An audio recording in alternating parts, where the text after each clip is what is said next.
with an update on CM Punk's deal with WWE and more. This is Wrestling Rambles. My name is John, and you're watching the Wrestling Report.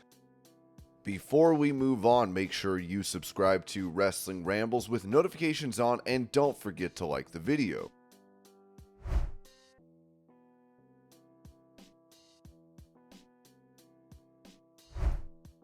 Going over a name that was backstage at AEW's most recent show, Ringside News wrote that according to PW Insider, a very surprising name paid a visit during Dynamite this week, as former WCW World Champion David Arquette was backstage during the show in Nashville, Tennessee.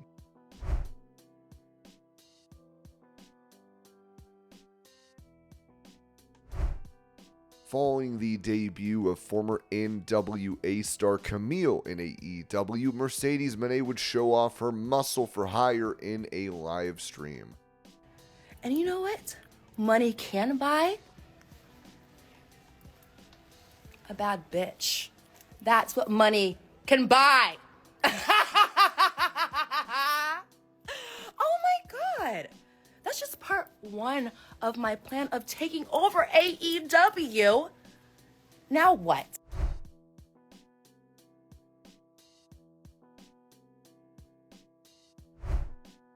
Mentioning a future showdown against The Rock one-on-one, WWE Champion Cody Rhodes had this to say to Chris Van Vliet: "The offer still stands. And again, if he never comes back, he's done it all. He really has. And as much as I insulted him previously, it was an honor to be part of his last outing. But what I learned physically in the ring with him, it shouldn't be his last outing. There's more. There's not just gas left in the tank. There might be multiple tanks. There's more. And I would like the WWE Universe or Pro Wrestling fans, I'd like them to see that. I think there's a world where WWE Director of the Board is great, but I think there's a world WWE really benefits, and this young audience being able to connect with him. They don't know him as the People's Champion. They know him as the final boss. That offer stands whenever.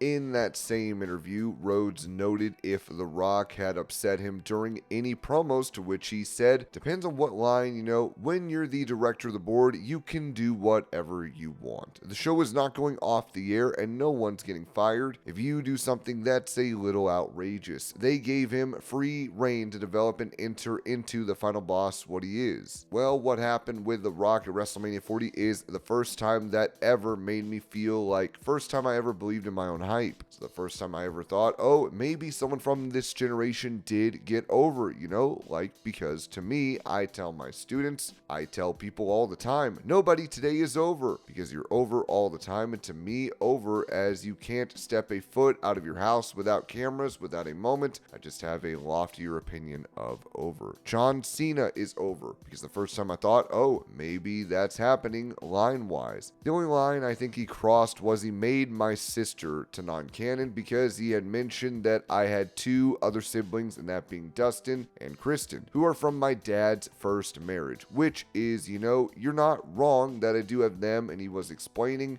when he called me a mistake, but he made Teal non-canon, and Teal was like the closest I have. She is my original best friend, so that was I felt bad for her. I feel Mama Rhodes is a person who never wanted to be ever on camera, and now he's got a security guard and Heathrow Terminal Airport. If you thought that was a line that he crossed, I feel maybe it actually backfired because she's now a part of it all.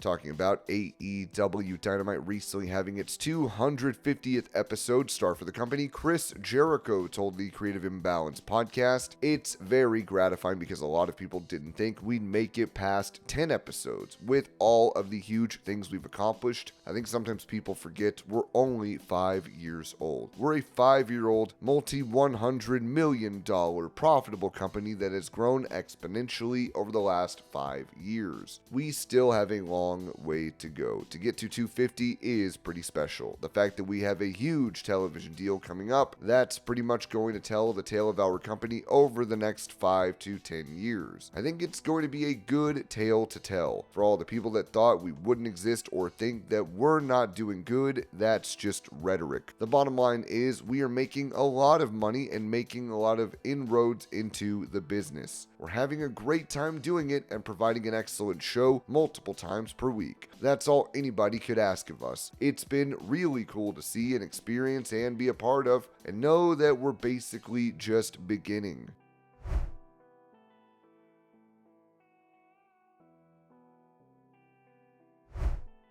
Providing an update on AEW's Dean Malenko, Sean Ross Sapp of Fightful Select said Dean Malenko narrated the main event video package for AEW Dynamite this week. He had surgery last year to help with his Parkinson's, and many we've spoken to said he was like a new man. He's widely adored backstage and known for his sense of humor.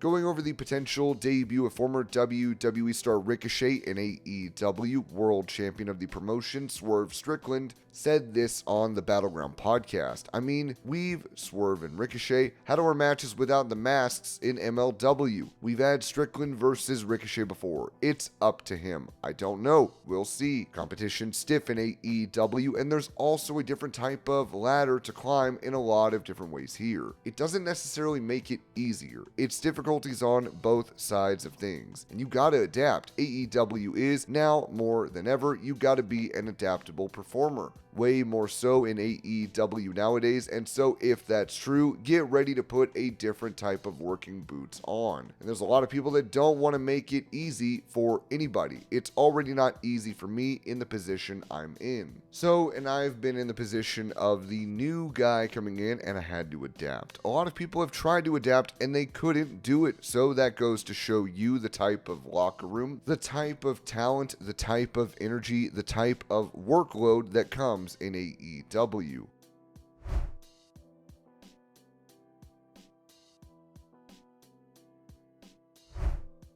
During the AEW Rampage taping, commentator Tony Schiavone would be interrupted by a fan in attendance and had this to say in response. Okay, you may not care, but you can go suck it. How's that? I'm sorry, that's what your mama said. Okay. I just want to say this, and I'm serious about it. God bless pro wrestling! Thanks for coming out. Thank you very much. We love everybody, okay? I appreciate you.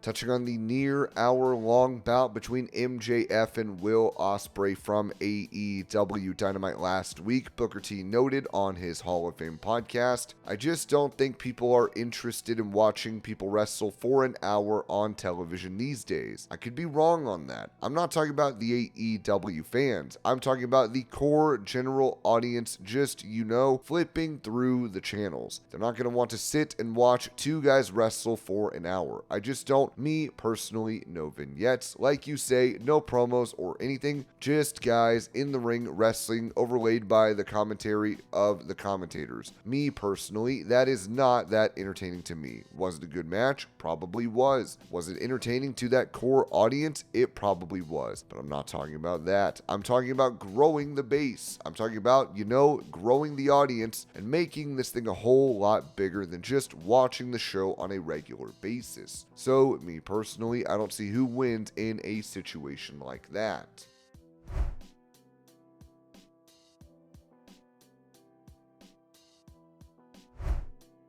At the Detroit Lions training camp, Hulk Hogan would cut a promo with the head coach of the team. 3, 2, 1. Yo, maniacs, Hulk Hogan here, the greatest of all time, and my new tag team partner, Campbell Mania brother, is going to run wild this year. Super Bowl, nothing but greatness, nothing but victory. So what you going to do when the Detroit Lions and Campbell Mania runs wild on you, brother? What you going to do? That's outstanding. That's outstanding. That's just perfect. Oh, you're the best. You're the best. Cool, man. Appreciate you, man. Yes, sir. Love you. Great to meet you. Love you, dude. That's me every Go time. get him, Dan. All right. There you go.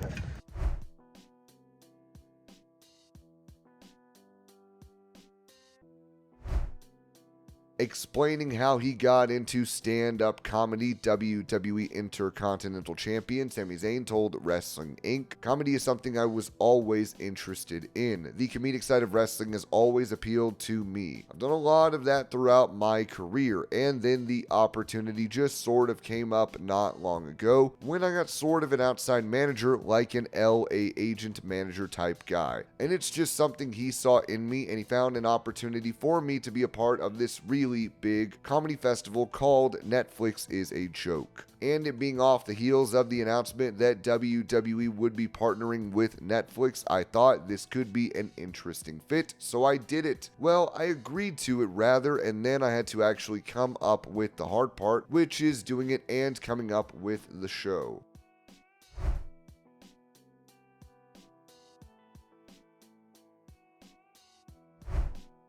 Addressing his online feud with AEW star MJF, New Japan's Gabe Kidd said this backstage following night 4 of the G1 climax. "Let's talk about you, MJF. You want to come for me? Granted, I sent the shots first, don't get me wrong, bang bang. But listen here, you little rat, this is how it's going to go down. You could say all you want, you can call me short, the reality is it don't matter what you said, because you have AEW tattooed on you, you loser. Are you mad? You think you can touch me in the ring? You think you can really come against me? January 5th, Tokyo Dome, Wrestle Dynasty. You want to call them shots? No, because if we're gonna do this, Maxwell, we're gonna do it on my terms. You're not gonna come here and walk onto my turf and try to challenge me. Are you mad? Nobody knows who you are in Japan, you little nerd. You nerd, nobody has a clue who you are. What's gonna happen is this. I'm gonna walk into your turf, I'm gonna walk into your domain where you're ever so comfortable, and I'm gonna expose you. I'm gonna kill you on the mic, kill you in the ring, kill you in every aspect of this game, because you, Max, you know that I am better than you, and you know it, and everyone else knows it. So let's stop denying the world of what they really want. Let's give them MJF versus Gabe Kidd in America. You want a title? Come and take it.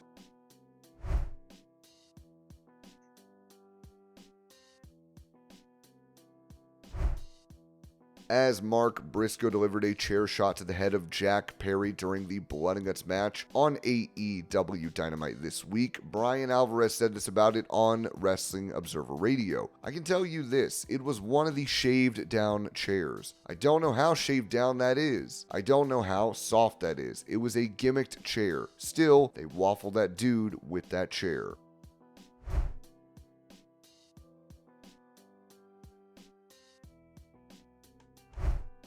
Staying on the topic of the chair shot to the head in AEW, WWE commentator Corey Graves reacted to it in a now deleted tweet. It reads, "This is not meant to sound judgmental or incite us versus them or question anybody's passion or talent or intentions. This is just coming from a guy whose career ended from a few too many accidental headshots. The art of this business is protecting ourselves and each other. Trust me, the gaps in memory are not worth it, I promise."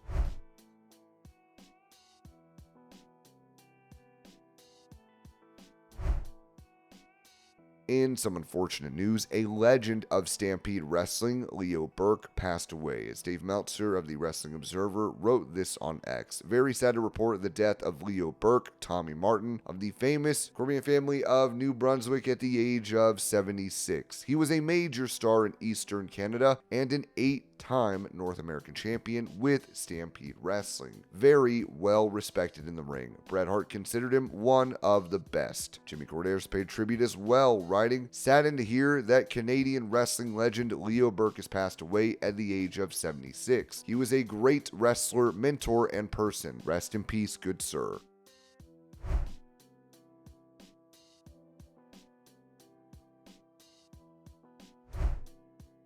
Reflecting on his return to WWE, CM Punk said this about Vince McMahon's departure from the company playing a role in this, telling Denise Salcedo at the San Diego Comic-Con, "No, because it was never a thing that I was yearning to do. There were a lot of things that had to happen for the pathway to kind of clear. The stars had to align. There had to be a full moon. A lot of dominoes fell in order for us to get here. There was never a, man, I'd really like to go back. Vince McMahon being out of the picture probably illuminated the way. That might have been one of the biggest things. That's both ways. For everybody who is going to sensationalize a headline, it wasn't me, it wasn't him. There's just a lot of history there. All of a sudden, one of us is removed from the equation, and I think it changed a lot of things."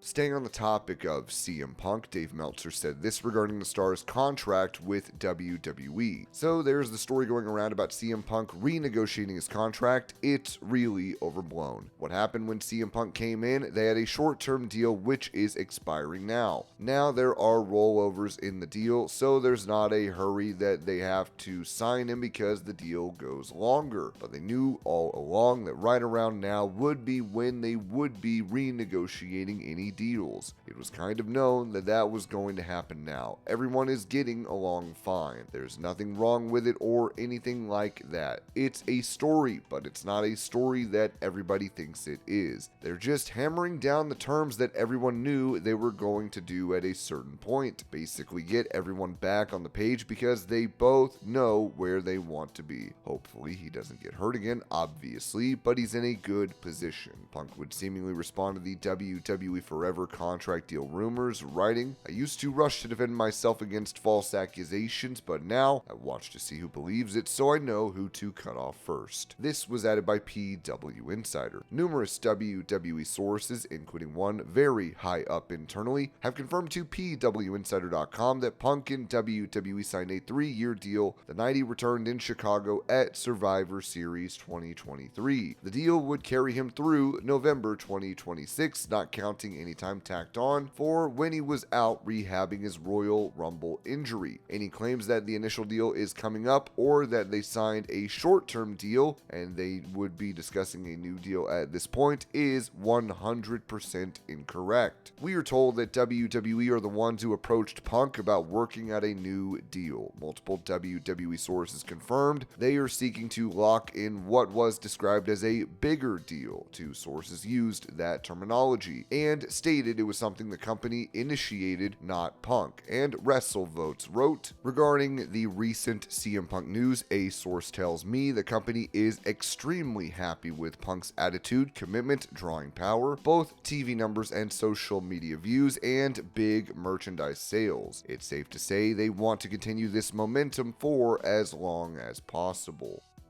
And this was your pro wrestling news update. I hope you're all having a great day. Thank you so much for watching, and I will see y'all later.